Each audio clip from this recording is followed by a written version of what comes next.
macam-macam kejahatan.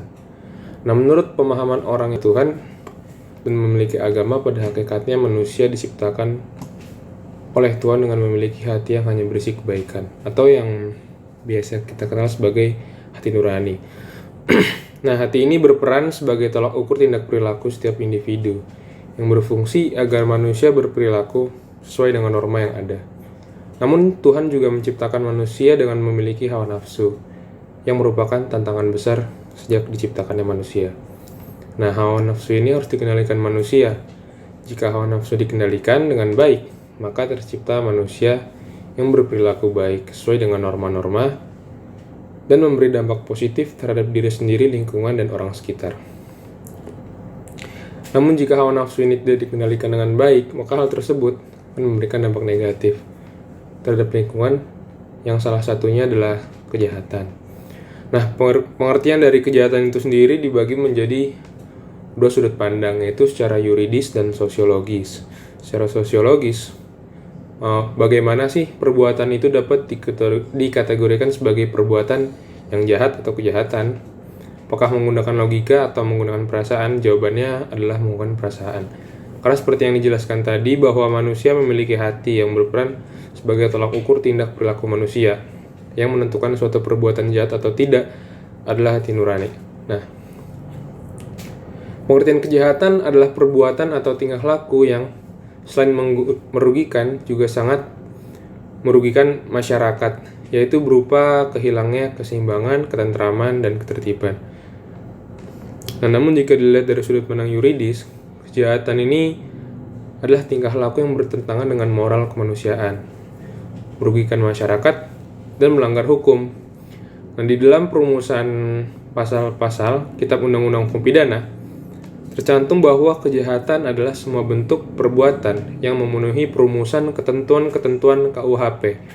Ringkasnya, secara yuridis formal, kejahatan adalah bentuk tingkah laku yang melanggar undang-undang pidana. Selanjutnya, semua tingkah laku yang dilarang oleh undang-undang harus dijauhi.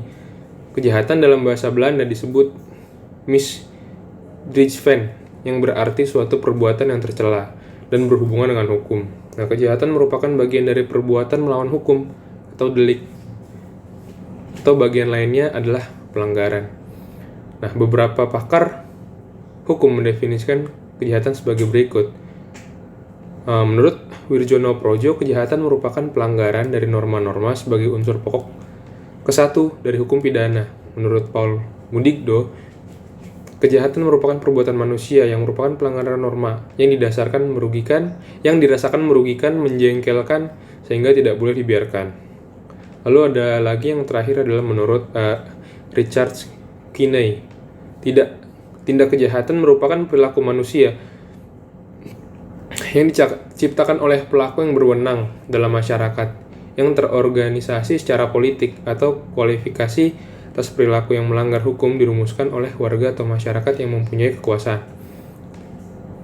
Berdasarkan beberapa definisi kejahatan seperti yang telah disebutkan, pada intinya sama, yakni menyebutkan bahwa kejahatan itu suatu perbuatan yang melanggar peraturan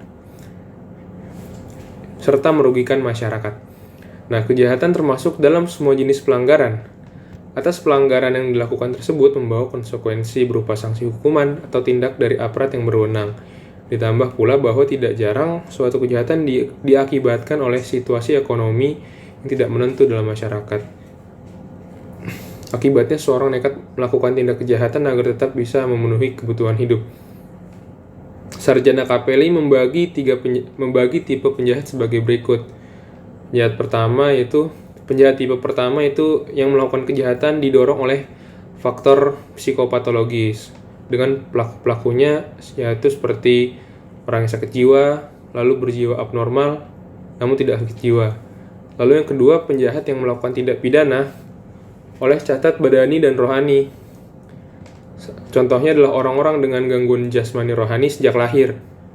Lalu juga orang-orang dengan gangguan badani rohani pada usia lanjut. Lalu tipe penjahat yang ketiga adalah karena faktor sosial, kebiasaan. Lalu yang kedua, penjahat kesulitan ekonomi, kesulitan fisik. Yang ketiga, penjahat karena kebetulan. Dan yang keempat adalah penjahat-penjahat yang berkelompok. atau penjahat-penjahat yang sudah terorganisir.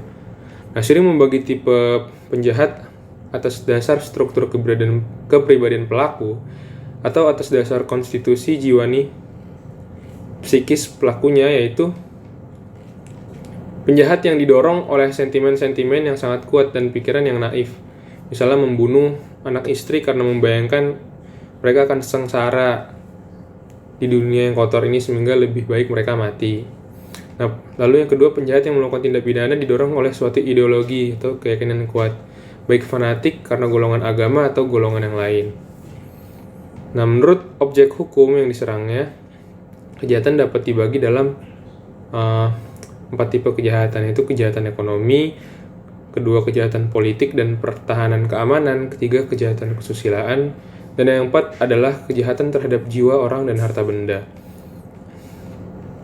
Nah, Aschaffenburg membagi tipe penjahat sebagai berikut. A. Penjahat profesional, lalu B. Penjahat oleh kebiasaan, C. Penjahat tanpa atau kurang memiliki disiplin kemasyarakatan, D. Penjahat-penjahat yang mengalami krisis jiwa, E. Penjahat yang melakukan kejahatan oleh dorongan seks, F. Penjahat yang sangat agresif dan memiliki mental yang sangat labil, yang sering melakukan penyerangan, penganiayaan, pembunuhan, G. Penjahat karena kelemahan batin, H. Penjahat dengan indolensi psikis dan segan bekerja keras. Lalu saya akan menjelaskan poin kedua, yaitu tentang kriminologi. Nah, secara etimologis, kriminologi berasal dari kata krimen yang berarti kejahatan dan logos berarti ilmu atau pengetahuan. Jadi kriminologi itu ilmu pengetahuan tentang kejahatan. Istilah kriminologi ini pertama kali digunakan oleh P. Topinan pada tahun 1897. Yaitu beliau adalah ahli antropologi Prancis. Beberapa sarjana terkemuka memberikan definisi kriminologi sebagai berikut. Yang pertama, E.H. Sunderland mengatakan bahwa kriminologi adalah seperangkat pengetahuan yang mempelajari kejahatan sebagai fenomena sosial. Lalu yang kedua ada W.A. Bonger mengatakan bahwa kriminologi adalah ilmu pengetahuan yang bertujuan menyelidiki segala kejahatan seluas-luasnya. Yang ketiga adalah Hood menyatakan istilah kriminologi meliputi keseluruhan pengetahuan yang diperoleh berdasarkan teori atau pengalaman yang bertalian dengan perbuatan jahat dan para penjahat. Dan yang keempat adalah Notch yang menyebutkan kriminologi adalah ilmu pengetahuan tentang perbuatan jahat dan perilaku tercela yang menyangkut orang-orang yang terlibat dalam perilaku jahat dan perbuatan tercelanya itu. Lalu berikutnya adalah ruang lingkup kriminologi. Menurut Bonger, ruang lingkup kriminologi dibedakan antara kriminologi murni dan kriminologi terapan. Nah, ruang lingkup kriminologi murni meliputi antropologi kriminal, yakni ilmu pengetahuan yang mempelajari dan meneliti mengenai manusia yang jahat dari tingkah laku, karakter, dan sifat ciri tubuhnya seperti apa. Juga meneliti adanya hubungan antara suku bangsa dan kejahatan, dan seterusnya. Lalu B. Sosiologi kriminal, yaitu ilmu pengetahuan yang mempelajari dan meneliti mengenai kejahatan sebagai suatu gejala sosial dalam masyarakat. Lalu yang C. Psikologi kriminal, yakni ilmu pengetahuan yang mempelajari dan meneliti kejahatan dari sudut kejiwaannya. Apakah kejiwaannya melahirkan kejahatan atau karena lingkungan atau sifat masyarakat yang mempengaruhi sehingga menimbulkan kejahatan. D. Yaitu psikopatologi dan neuropatologi kriminal. Ilmu pengetahuan ini mempelajari dan meneliti kejahatan dan penjahat yang sakit jiwa atau urat syaraf. Apakah sakit jiwa atau urat syaraf yang menimbulkan kejahatan, dan kejahatan apa yang timbul akibat sakit jiwa atau urat syaraf ini. Lalu E adalah penologi, yakni ilmu pengetahuan yang mempelajari dan meneliti kejahatan dari penjahat-penjahat yang telah dijatuhi hukuman. Apakah penjahat yang dijatuhi hukuman itu akan menjadi warga masyarakat yang baik atau tetap saja masih melakukan kejahatan. Lalu yang kedua adalah ruang lingkup kriminologi terapan. Meliputi A. Hygiene kriminal. Tujuannya untuk mencegah terjadinya kejahatan. Maka usaha pemerintah menerapkan undang-undang secara konsisten, menerapkan sistem hidup kesejahteraan yang dilakukan semata-mata untuk mencegah timbulnya kesejahteraan, dan juga para aparat-aparat yang diberikan kewenangan untuk menjalankan atau menerapkan undang-undang. B. Politik kriminal, seperti pencurian dan penjamretan banyak dilakukan para pengangguran yang tidak memiliki pendidikan dan keterampilan kerja. Maka pemerintah harus melaksanakan program pendidikan keterampilan kepada para pengangguran sesuai dengan bakat yang dimiliki, menyediakan pekerjaan serta penampungannya, agar orang-orang yang tadinya berbuat jahat karena kondisi tersebut mempunyai pekerjaan sehingga mereka meninggalkan sebagai seorang penjahat. C. Kriminalistik, ilmu tentang penyelidikan teknik kejahatan dan penangkapan pelaku kejahatan. Untuk mengungkap kejahatan, menerapkan teknik pengusulan dan penyidikan secara saintifik dalam mengungkap kejahatan dengan menggunakan scientific kriminalistik, antara lain yaitu identifikasi laboratorium, alat mengetes golongan darah, dan lain-lain. Lalu ada objek kriminologi. Objek studi kriminologi meliputi kejahatan, pelaku atau penjahat, dan reaksi masyarakat terhadap kejahatan dan pelaku atau penjahat. Berikut penjelasan mengenai kejahatan. Yang pertama, kejahatan. Menurut hukum yuridis seperti yang sudah dijelaskan di atas tuh, kejahatan adalah perbuatan yang telah ditetapkan oleh negara sebagai kejahatan dalam hukum pidananya. Lalu menurut non-hukum atau menurut sosiologis, kejahatan dalam sosiologis adalah meliputi segala tingkah laku manusia walaupun tidak atau bukan ditentukan dalam undang-undang. Karena pada hakikatnya warga masyarakat dapat merasakan dan menafsirkan bahwa perbuatan tersebut menyerang dan merugikan masyarakat. Nah, kejahatan merupakan suatu perilaku manusia yang diciptakan oleh masyarakat. Walaupun masyarakat memiliki berbagai macam perilaku yang berbeda-beda, akan tetapi memiliki pola yang sama. Gejala kejahatan terjadi dalam proses interaksi antara bagian-bagian dalam masyarakat yang mempunyai kewenangan untuk melakukan perumusan tentang kejahatan dengan kelompok-kelompok masyarakat mana yang memang melakukan kejahatan. Lalu yang kedua, pelaku atau penjahat. Nah, penjahat atau pelaku kejahatan merupakan para pelaku pelanggar hukum pidana yang telah diputuskan oleh pengadilan atas pelanggarannya dan dalam hukum pidana dikenal dengan istilah narapidana.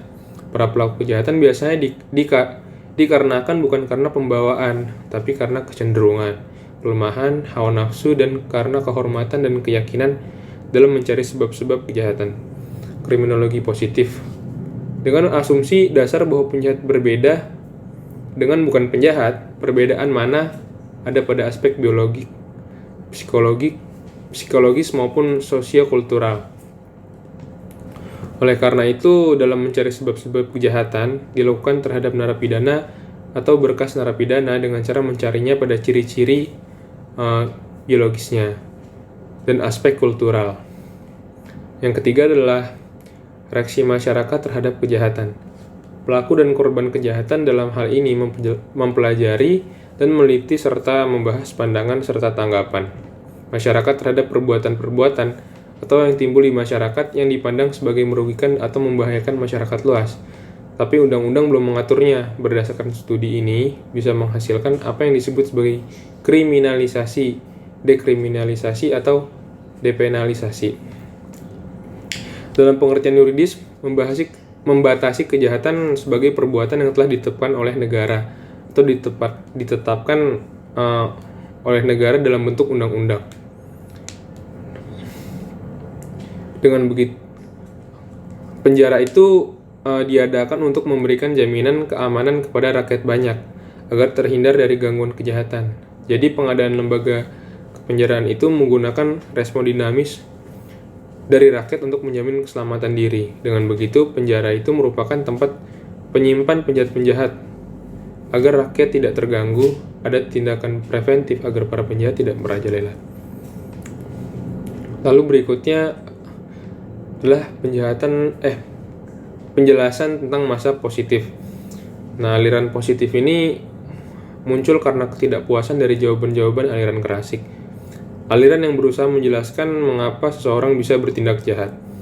Aliran ini bertolak pada pandangan bahwa perilaku manusia ditentukan oleh faktor di luar kontrolnya, baik yang merupakan faktor biologik maupun kultural. Ini berarti manusia bukan makhluk yang bebas untuk berbuat menurut dorongan keinginan, tetapi dibatasi oleh perangkat biologisnya dan situasi kultural. Secara singkat, aliran ini berpegang pada keyakinan bahwa kehidupan seseorang dikuasai oleh hukum sebab akibat. Aliran positif mempunyai landasan berpikir sebagai berikut. Yang pertama, kehidupan manusia dikuasai oleh hukum sebab akibat.